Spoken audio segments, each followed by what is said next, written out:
Guardian Radio 96.9 FM. Fresh news, smart talk, all day.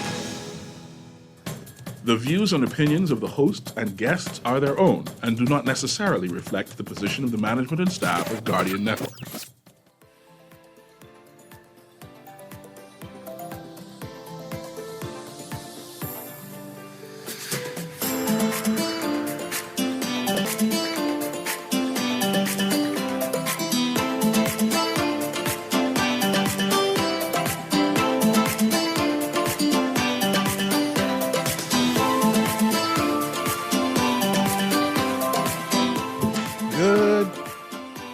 Yes, I'm on. Good morning and welcome to Guardian Radio AM. Today is finally Wednesday, October 16th. And it's a little after 11 o'clock in the morning. And once again, this is C.A. Newry and I shall be your host for today. Today, I don't necessarily have anything specific to talk about, right? It's going to be one of those open line Wednesday. But of course, you know that on Wednesday, we have Mash Up Man Down Wednesday, when we combine both shows and merge them together, mash them up together, and we tend to analyze the news. Today, I wanted to give some time to have a discussion about our telephone callers. But I wanted Erin to be here because she tends to get some peculiar telephone calls, so peculiar when she's on air, and I wanted to give voice to that. But she went to walk down her gate, so I'll buy the time until she comes back upstairs so we can talk about the types of texts. Boy, Erin's got some texts, eh? The type of text that Erin, I get some strange texts too. Boy, sometimes these peoples call you everything but the Son of God. And then you got to wait and say, Lord, I wonder if Urka could allow me to talk about this. And mind you, Urka does work, right? Every so often, they call my name. They call Aaron name a lot. Dwight once or twice. Howard. I do? No. Oh, okay. Aaron's asking me if I have a guest. I don't have any guests today. Every so often, your names get called, and then they tend to inquire whether we are doing things properly as talk show hosts, right? And we have a team that tends to manage us and guide us to make sure that we are not doing anything untowards, not prohibited, not following the rules of Urka. And then every so often we tend to say to one or two callers, no man, you can't call you no more. You are probably breaking all the rules. Everything we trying to follow and the guidelines we follow, and you tend to do the opposite, even though we caution you once, twice, 3 times, 4 times, right? And we try to be open. At least I've been instructed to always be open, not to block people, because I'm one of those people. Block. Yeah, I ain't got to read that no more. And then management said, no, you don't block them. Just don't read their text no more. Right? So that's one of the things I want to talk about. I want to talk about why such decisions is being made. I also want to give tribute to herald one or two people who were being honored recently, right? The honorees for our national heroes. You know that our national heroes was recent, and a number of young Bahamians were honored. And I want to give kudos to them, recognition to them. I'm proud to see people my age, I ain't that old yet, right? My age, being recognized nationally. I'm happy to see a number of people who have toed the line, who have put their shoulder to the wheel over the years, have been recognized nationally, right? Posthumously, and that our government saw fit, that people saw fit to recommend to our government. We need to have an educational process in terms of having more people be recommended, right? So that number increase, I think it's one of the largest numbers. I should have had that notes earlier, but I'm happy to do that. I think 2 days marks the anniversary, and I hate recognizing this, right, of What that gentleman who mashed up Columbus' leg? Archangel Michael. Yeah, the Archangel. That's it. A peculiar gentleman who mashed up Columbus' leg.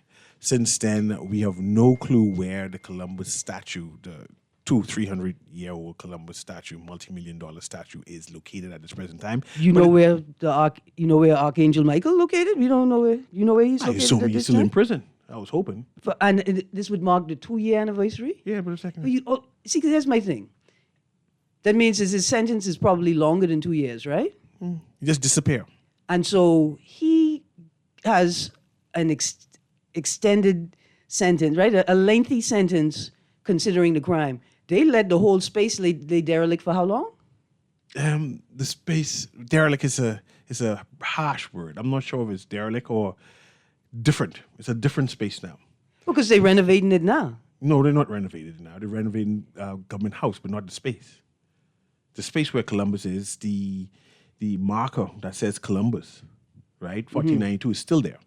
Tourists are able to pass there and take pictures of the empty space and still commemorate Columbus. I like that. Yeah. I like that. Yeah. So That's very meta. The story is continued, and then the taxi drivers are able to tell the story about even what is it? Archangel Michael? Yeah. To tell the story of him, but Columbus has continued to be heralded, especially during October, because the marker is still there.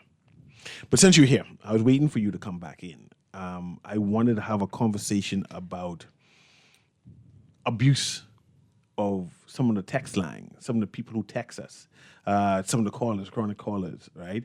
And why we make certain decisions. I wanted to have that discussion, even though there's an open line Wednesday and to interrogate what's happened. But one particular caller, and I was waiting for you to come in, even though I started the conversation, one particular caller, we have decided not to allow to call the station. Mind you, at one particular point in time, right, the caller was banned or not allowed to call any of our talk shows. And we have talk shows that start as early as 6 o'clock and end at about 6:30, right? And then you had that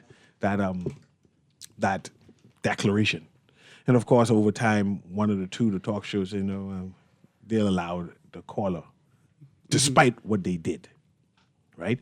And then people, because just recent as yesterday, I got a text and say, why do you all continue to ban certain callers, right? And I say, you need to hear the story. And today I feel comfortable. I say, you know what? Today I'm going to allow this conversation to happen. So the conversation could be hashed out properly. And I said, I'm going to tell Aaron and say, hey, most of it is hard part of the story because Aaron's get some texts, right? And I said, I can let this happen so we know. You ready to move the text line, right? No, I just... In case you get more texts. Once upon a time, you were hosting a show. I was sitting next to you, you're hosting the show. And one of the callers you allowed to speak. He's speaking. And of course, you said, man, thanks. The show over. Right? You can't continue with the stream of which you were having the conversation on. The person get mad. We might call a name soon. The person got mad. The person then went to the text line, right? And sent all kind of vile texts with expletives to the Guardian text line. It ain't my text line, right? Blatant, graphic. You could picture a whole movie how graphic the text lines texts were. So of course management decided, no, this can't happen. This is abusing the talk show host, right? Anytime they don't get their way, it's always that salacious text. But this text are gone above and beyond, right? The caller gone above and beyond and start sending videos, vile videos, graphic videos, pornographic videos again. And then they start attaching talk show host faces to the vile videos. I mean, if you see how vile and vicious and obscene the videos were, anyone who saw it was being taken aback and say, why? What's this venom? What's this hate? What's this filth? right? So again, management said, no. This current from 0 to 60, this is a mental health issue, right? Something is wrong. This person is wicked, right? And like I said, all of the talk shows hosts decided, no, we're not going to allow this. And I guess over time, some people are forgiving, right? The 3 shows in the morning tends to make sure, keep the band in place. And I say all of that to have Erin continue the story, and then we'll move on and talk about what's And trending in the news. I think it's prompted by what happened yesterday on your show. Yes. And I think that's worthy of note, right? So yesterday on your show, we got a call. Hold on. I'm going to read this text. Mr. Newry, can Sparky call into your show today? Answer, no. Talk to Dwight. See? Now, I said it before, repeatedly. It's in text. But now you hear it online. No. Talk to Dwight. And now we can explain why shortly. Go ahead. Right. So yesterday, I think I got a message. Somebody I saw was like, "Hey man, why you hang up on the caller on somebody else's show, right?" And so I explained to them why. And then I explained to them why I have been hesitant to broach the subject on air. And so yesterday, a regular caller, Sparky, called, and as soon as I identified his voice, I hung up the call. Right? And for some listeners are wondering, why is Sparky not allowed to call at least Miss Green's show and some of the shows? So on a Thursday, Sparky called in and he was telling a very long story. It was kind of off the subject, but it was entertaining enough to let him talk. And I let him talk for an extended amount of time, and then we ended the show. The next day on a Sports Friday, Miss Sparky wanted to call in again, and I indicated that the story that you want to tell is not relevant to the subject matter that we're talking about right now or any of the sports stories on my slate, and you call back another day. Today is not the day. This upset the gentleman, and he called back 3 more times. On the 4th time, he attempted to, I guess, usurp my authority as a host and addressed only my co-hosts in hopes that my co-host would address him despite me saying no. That was a Friday. Various texts came into the text line over the next couple of days. And then I was alerted to a voice note and a video. The person who shared the voice note and video with me said, "Green, you don't need to see the rest." Right? You don't need to see the rest of the foolishness that's been sent out, but I'm sharing this with you. It was an obscene video. It was a pornographic video. And the caption on the video indicated that this was my intimate partner in the video performing a pornographic act. The video was almost 8 minutes long. I'm not going to tolerate attacks of that nature. The voice note indicated that they were going to approach every office in the land, including the Governor General, to have my show removed from the air because I wouldn't entertain their call at a particular time. Those types of attacks and threats are intolerable.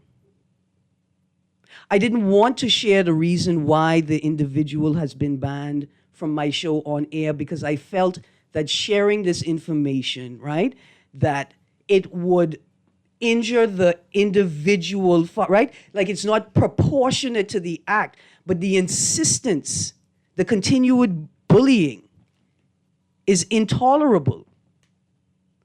And as a radio host, I do not have to accept it. And as a female radio host, I will not accept it. I will not do anything that creates an environment where that individual or other individuals feel that a woman in a public space is open to attacks of that nature. And for what? Because they determined not to entertain your call on that particular day? I am sorry that it has gone this far, but that has been out of my control. And so the conversation is a broader conversation. I hope that we broaden it to talk about this new social and cultural space that has been created by the opening of the airwaves. It's a wonderful opportunity to talk about how we engage each other and how we engage each other when we think that we are safe because technology creates a barrier or a distance between you and the individual that you are attacking. I hope that this broadens into a wider conversation about creating safe environments for everybody involved. See, it's not about attacking a gay woman. You attacked a media personality, but you created an even less safe space for a gay woman who is also a media personality, for a media personality who is also a gay woman. It is intolerable. And I could go on and talk about where I think these behaviors stem. But what I will say is this, is that those at the top have an opportunity to shift the culture and create a different environment for Bahamians by modeling the behavior that they expect citizens to model also. Prior to the PLP election, I said the greatest task that the Prime Minister will have at his foot is causing his peers, his colleagues, and ordinary Bahamians and people resident in the country, whether temporarily as tourists or as expats or as migrants, his greatest task will be causing people to govern themselves and discipline themselves. Because the models that you operate creates the world that we live in. I am a person that has a degree of power. I have a degree of agency. And people say, man, Miss Green, you and Jeffrey Lloyd gone to the same school. All you're like is 10-pound words. It's a degree of privilege that I have that I can use to protect myself. But there are others out there that do not and are under even more relentless attacks from people in the community, in the workplace, and in the church that think it's acceptable to wield power and to threaten people who will not just bow to your bullying. Again, I didn't want to talk about it because it's also painful for me to have these experiences in my community. But if it can be a teaching moment, then let's talk about it. And that is the reason why Sparky cannot call my show, and I will not read any of his texts. And that's why I hung up the phone on Mr. Newry's show. And he didn't have to tell me anything. I know he have a wife, and I know he have a girl child. And that's all I needed to know to make the decision. Today is Character Day. Let's take this opportunity to decide which characters that we want to model in ourselves and for other people. Let's be the best of who we are. Because we can be. It's up to us. Thank you, Mr. Newry. Yeah, man, we're good. I just wanted to make sure people understand what's happening and why there was I wouldn't say ban, because we every so often Sparky's is not allowed to call from one days to now, right? Mm-hmm. He continues to do it.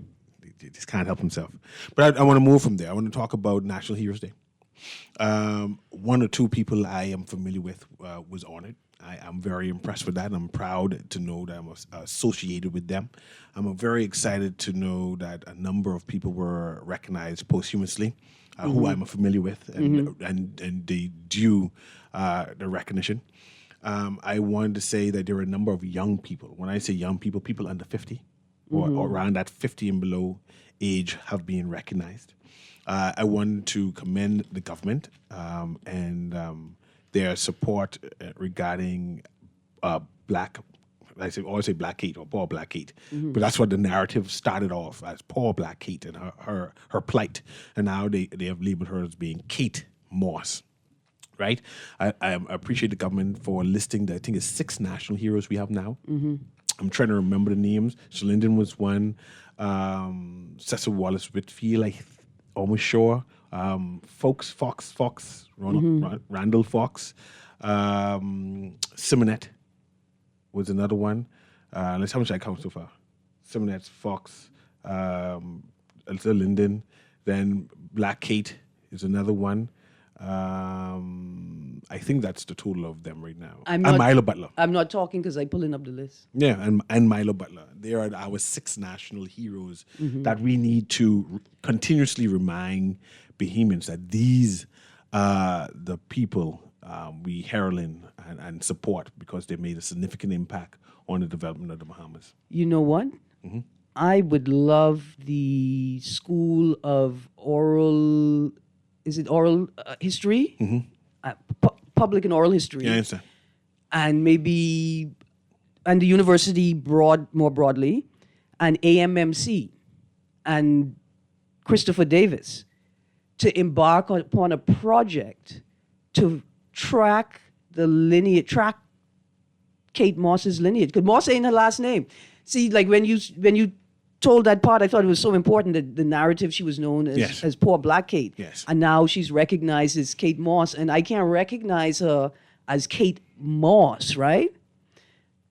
A project to attempt to trace the lineage of Kate Moss. If we could find out what her real name was, because Kate Moss wasn't her real name. The same way Muffin ain't your real name, but we can always celebrate you, Muffin. Yeah. Always. And also for those who want to appreciate the story or a historical fiction, right? You can read Dr. Ian Strawn's book, and he gives a narrative, a fictional narrative of what may have happened to Kate Moss, and it's worth reading. And this also propelled the government to say, yes, we should recognize her. Another person I want, and I'm lobbying again for, so I've been lobbying for Kate Moss for some years, but I'm now lobbying for Hathaway, who is an Awak, born in the Bahamas, right? In the Auckland Islands. So he's an Auckland Island Awak, right?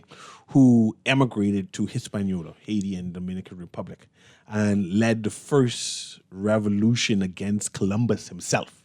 War. Had 30 canoe boats sailing to Cuba to warn those people in Cuba that there are invasive people are coming and they're enslaving us.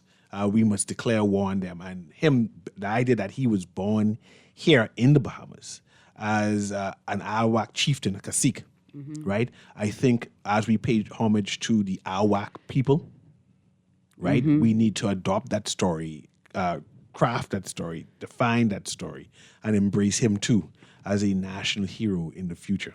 So Absolutely. I'm hoping that we do that also in the future. He's already a national hero in Cuba, and they acknowledge that he was born in the Bahamas. So we too need to follow suit. Where Papa Dog from? Well, they say he born in Agua. In Agua. But we know that last name, Duvalier, is a Haitian surname. That's why he was able to go back and be prime minister. Yeah, but at that point in time, there were...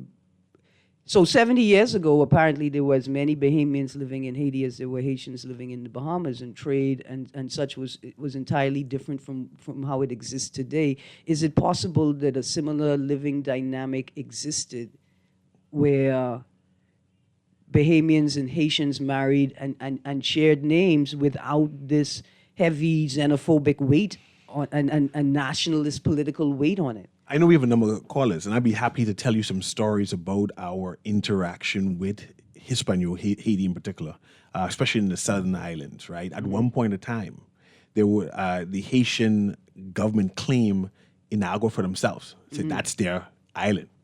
And the British government had to go and petition, said, no, that isn't part of Haiti.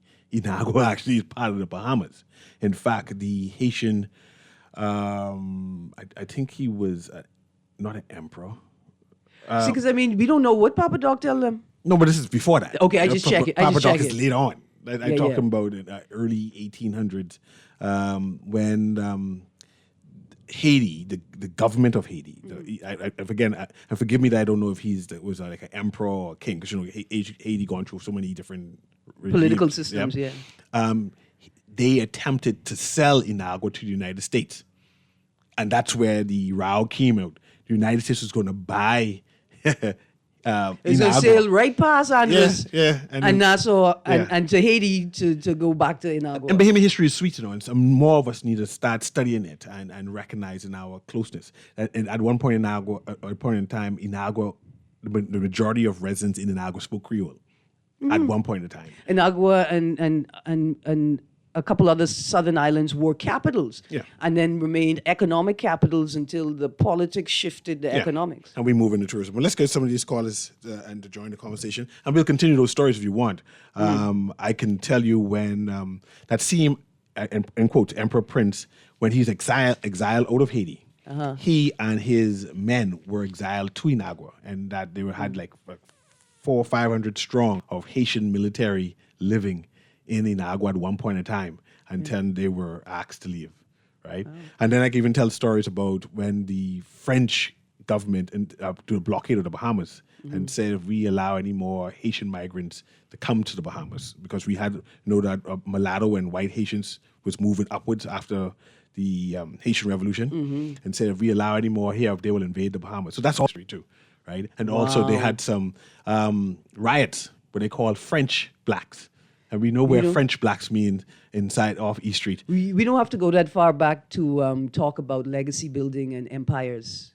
We could just look at today's papers. There you but go. I see we have callers on the line. Yes, and forgive me for that. Let's go to the caller. Go ahead, caller. Can you hear me? I'm sorry for the long rant. Call going once. Call going twice. Let's go to the next one. Go ahead, caller. Can you hear me?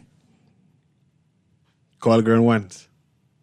Call going twice. Sorry about that, callers. I saw you, and I just wanted to finish that point.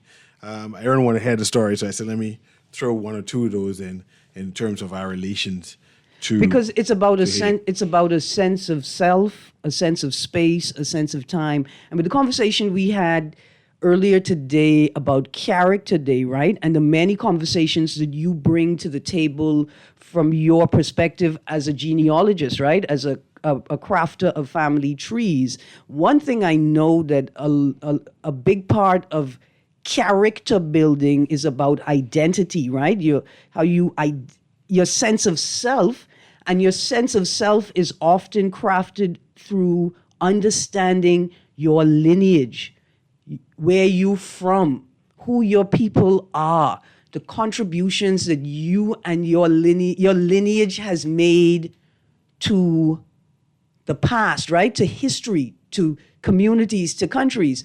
And so it's so important for people to know who they are.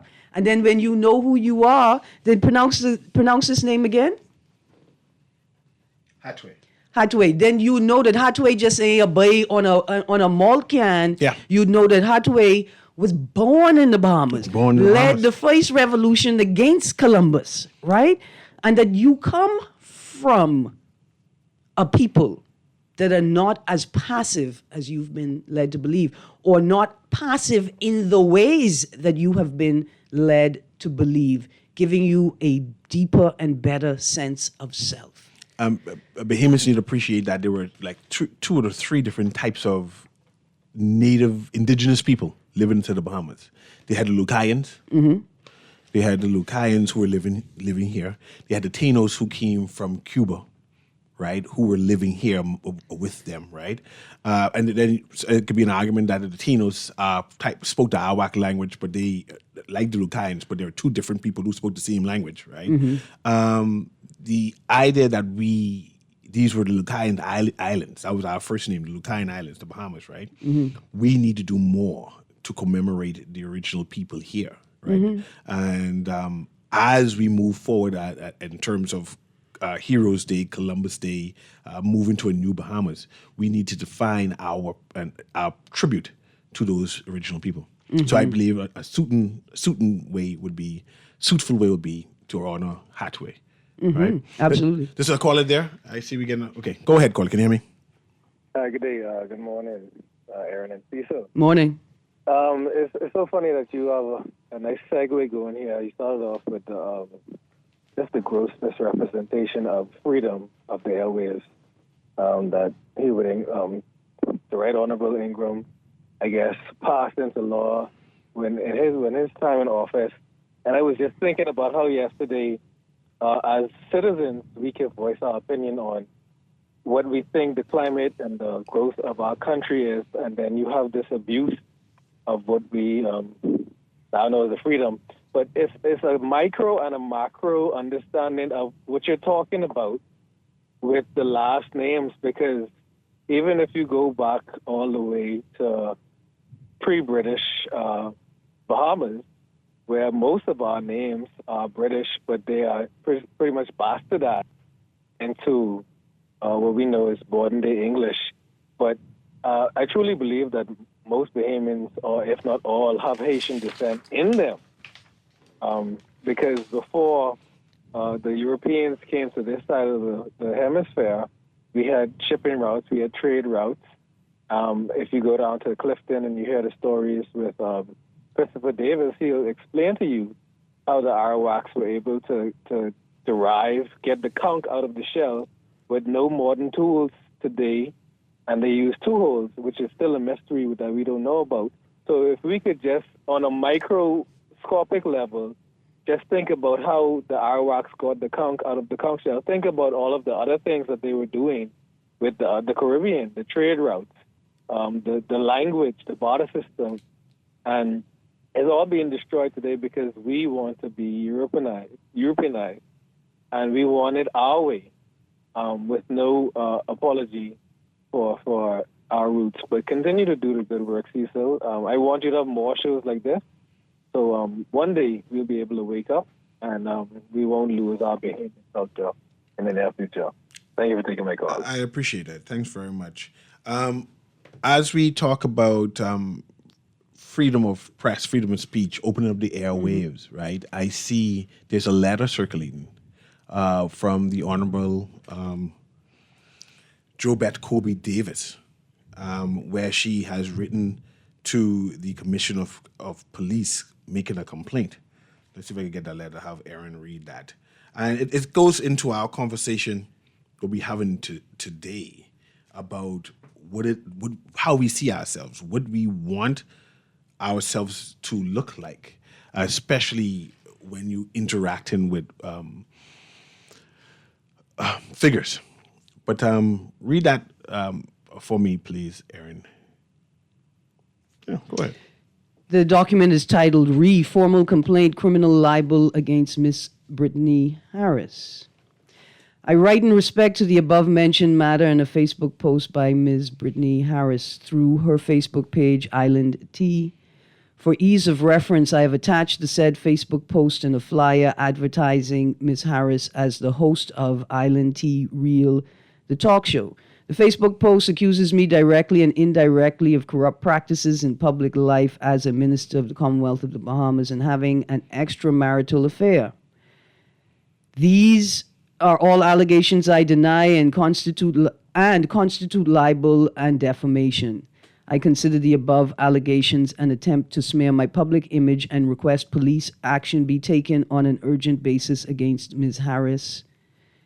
I thank you for your prompt attention to this urgent matter. Yours sincerely, JoBeth Colby Davis. And I just wanted to read that in the record, especially in reference to what we were talking about earlier.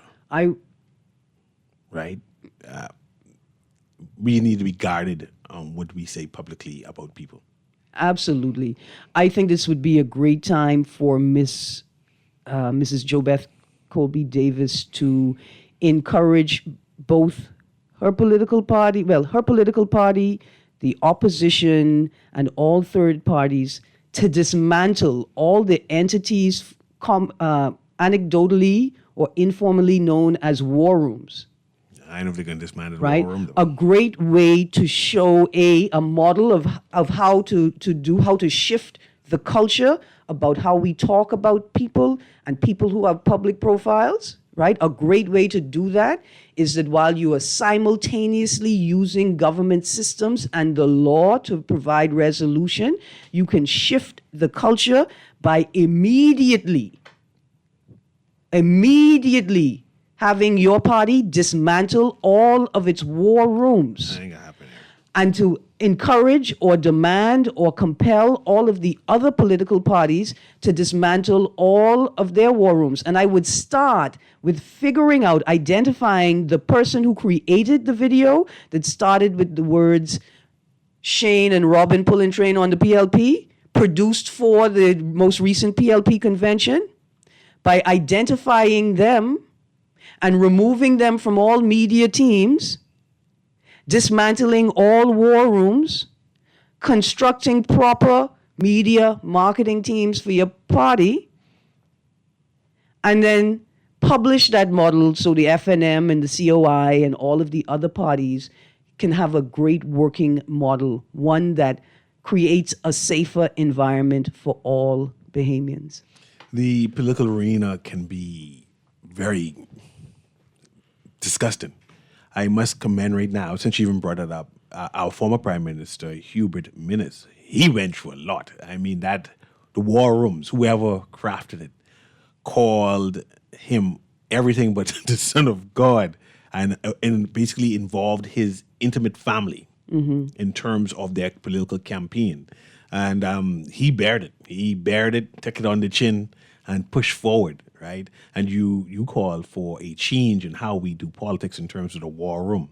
I'm not sure if such will happen again for this election. So then why are we complaining?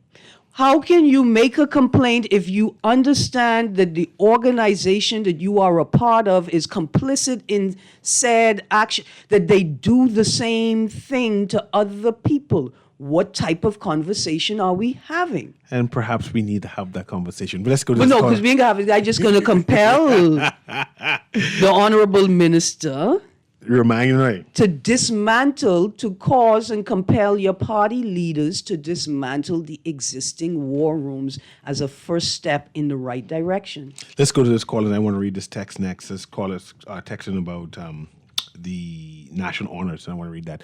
Go ahead, caller. Can you hear me? Yeah, good morning, Mr. Newry, and good morning again, Ms. Green. Morning, cuz. Never a dull moment in this country. Never a dull moment.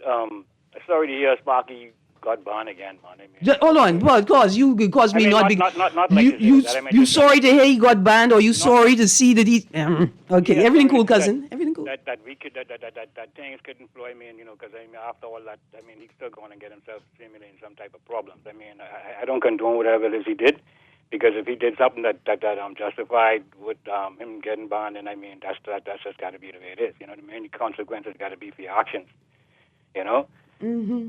But CA, but you had a show last week, man, and Miss Green had said something to you, and your response to Miss Green, I mean, had me a little trouble. Miss Green had asked you something, and your response was something like, you don't believe that they've been out of space yet, that they don't have the technology, something like that. You said something like that, right? I thought to myself, how could CA say that?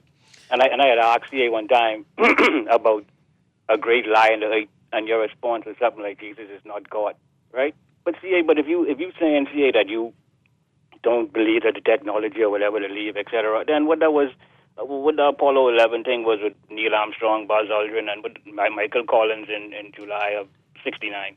You know what I mean? Well, I mean, they said they've been to the moon, CA. You know what I mean? And the thing about it is this, CA. This is the point I want to bring to you.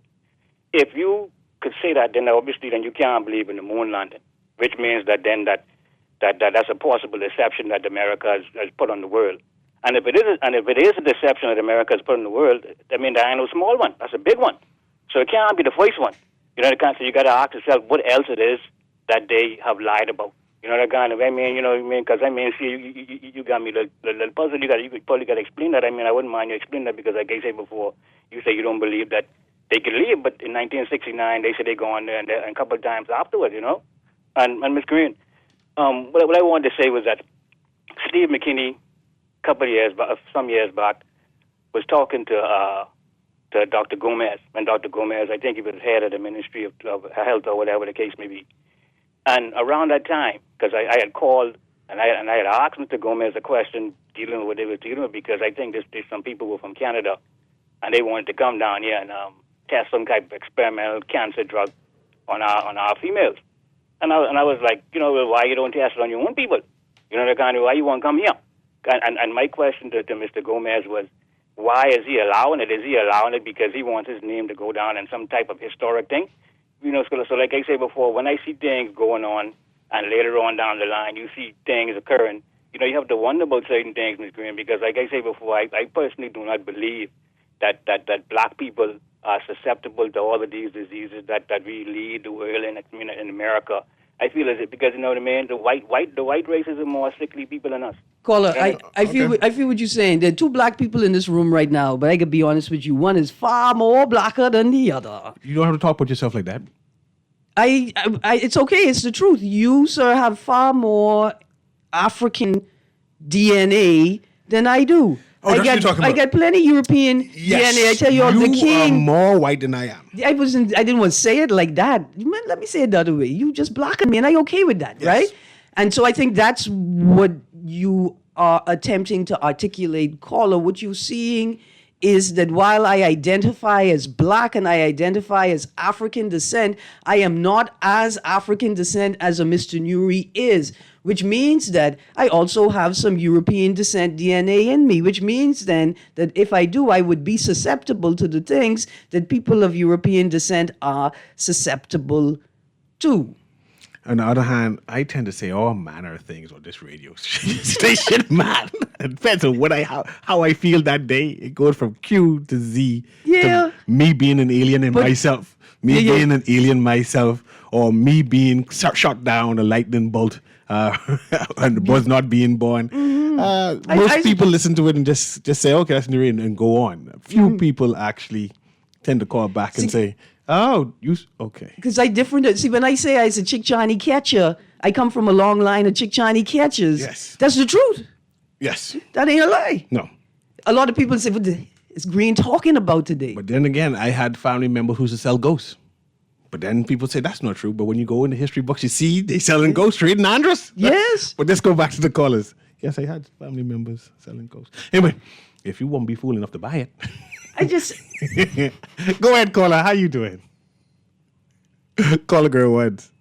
Hello. Go ahead. Morning. Yeah, very interesting conversation. CA, they selling trips to heaven and all now. That's where it is. But listen, as it relates to the situation with Kobe Davis, right?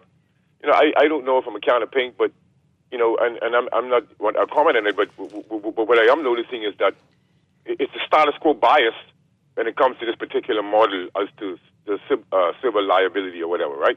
Because the average person, this goes on all the time, but you know what I'm saying. So there is a status quo bias along this model, and as it relates to freedom of expression.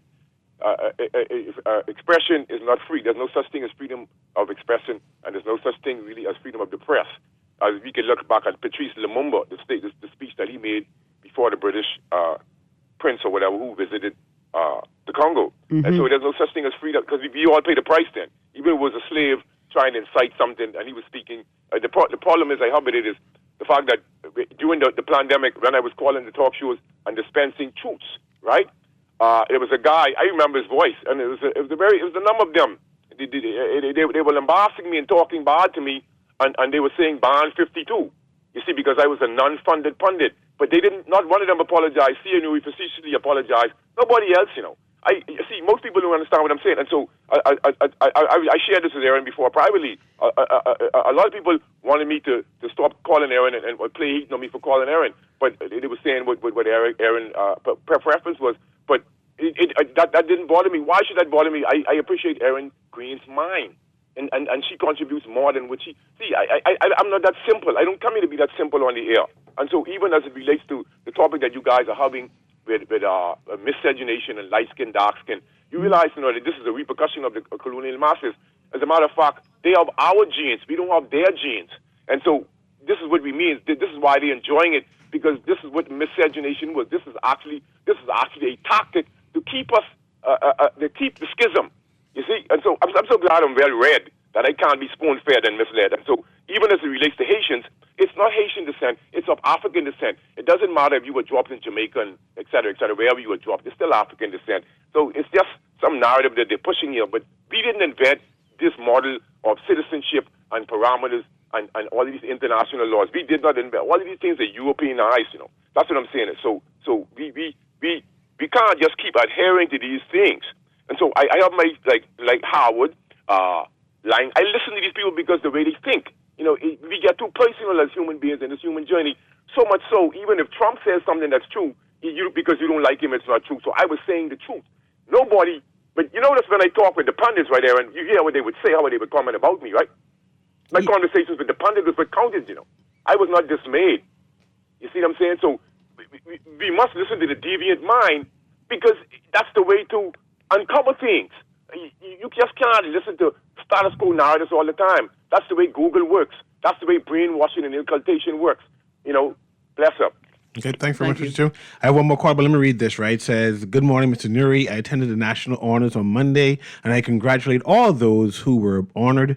My disappointment is the fact that honorees and guests were given a specific dress code. However, many persons were just casually dressed.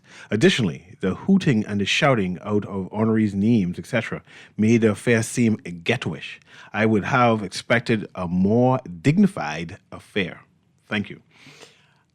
I can give that, understand what the text is saying, but we are not used. Not when I say not used, I don't want it to defame us. I'm saying that we need to be educated on the proper protocols on what is expected of us, that when we go into those spaces, we understand what it is expected of us. So I don't blame the people who were there cheering on their loved ones. Just I guess that they're not aware of the protocols. You take the call and then I can respond if I remember what I wanted to say. Let's go to the next caller. Go ahead, caller. Call girl once. Caller, go ahead. No? There's no caller? Let's press that button. Nothing? Nothing? Okay, go on. Press it again. No? They ain't there. Okay. Go ahead, Aaron.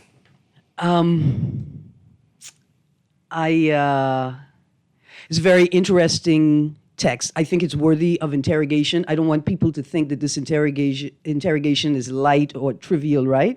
Or just being facetious or tongue-in-cheek. But, so two things. Is it too ghetto for Bahama?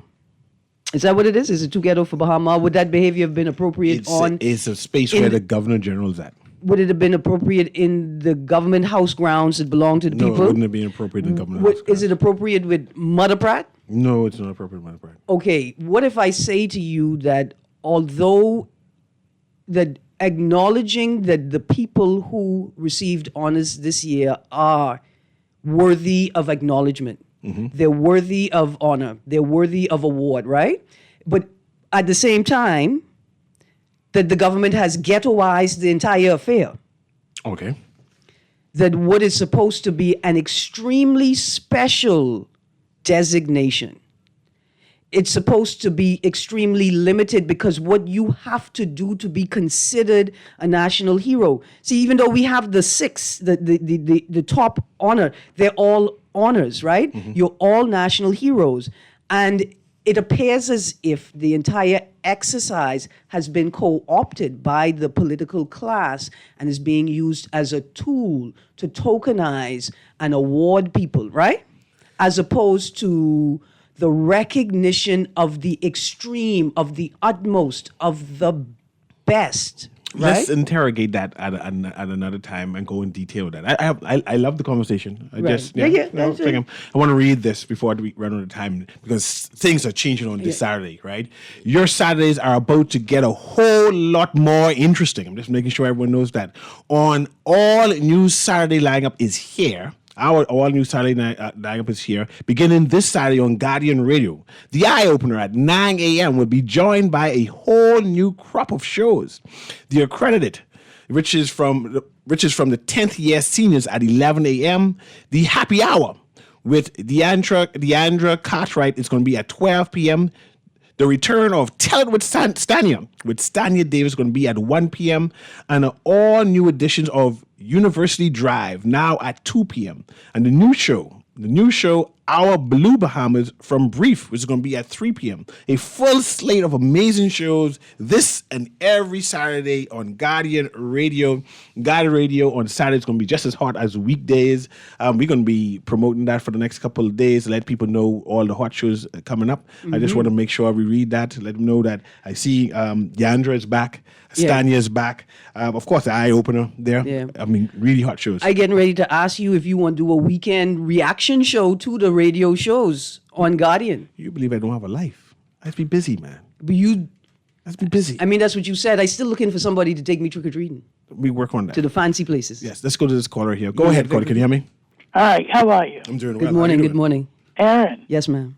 how you doing? I'm good, thank you, ma'am. Congratulations to your mommy Yes, ma'am. on having received one of those awards. Yes, ma'am. Congratulations. Absolutely. Now, I don't know how much time we have, and I don't know if this is in place, but I want to offer a suggestion. Mm-hmm. Where are you able to say anything concerning Sparky? That's off limits. You can speak to, well, it's Mr. Newry. Go ahead. Go ahead. Make it quick because you're running out of time. But go ahead. Mr. Newry, you know, Sparky, you know, he's one of those persons who, in terms of the talk shows, when they were first started, there were persons like himself and Pauper and Pumpkin Eat and all those. They were the ones that really, really, I think, helped to bring talk shows alive. Mm-hmm. Now, Sparky, I hope he isn't offended, but I'm going to volunteer something. I think rather than you all banning him, I think you could use the shows to help him. Because I feel that he has something to offer. He means well, but he gets carried away. And the show could be a little therapeutic for him. Mm-hmm. You all please don't ban him. We done bad. Ms. Culmer, I want to say I really appreciate your intervention. I appreciate your attempt to maintain community. I appreciate this in Older Persons Month. I am equally disappointed in Sparky's behavior because I appreciate the same sentiment you shared, that Sparky brings to the radio space something special. But the thing that he did is intolerable. In the midst of the rape culture crisis we are experiencing, it would be unconscionable of me, it would be unprofessional of me, both as a media personality and as an intersectional human rights advocate, to not take a strong stance on this. However, I will say that I appreciate your intervention, and I am open to considering a possible reconciliation, right? But that has to be an active process on both parts, that Sparky would have to make steps, and not just to me, not just to the station manager, not just to the other hosts, not just to the Guardian company, but to the wider public. Because my job as a radio host is to guard the airwaves from offensive and repugnant content, right? And if he is willing to do it to me, he's willing to do it to anybody. And so, again, I appreciate the intervention, the reminder that community is what's most important. And if an option arises that I think is suitable and would be effective, I am open to it. Thank you so much. Very much. I know you would be tolerant. I know you would understand. And Sparky, I'm appealing to you. They're willing to give you a chance. Man, you have so much to offer. Live by example. You can call Thank you Howard. very much, You can eh? call Howard and you can call Naughty. See? Hello? You can Thank call you. Howard and you can call Naughty. Thank you, That's Ms. all it Goldman. is. Anyway, because I'm different. I don't forgive easily. Anyway, this has been Guardian Radio AM with C.A. Newry. So much other talk shows people go call, man. You ain't gonna have to call this one. Say long live the king. God is good. Have a wonderful day.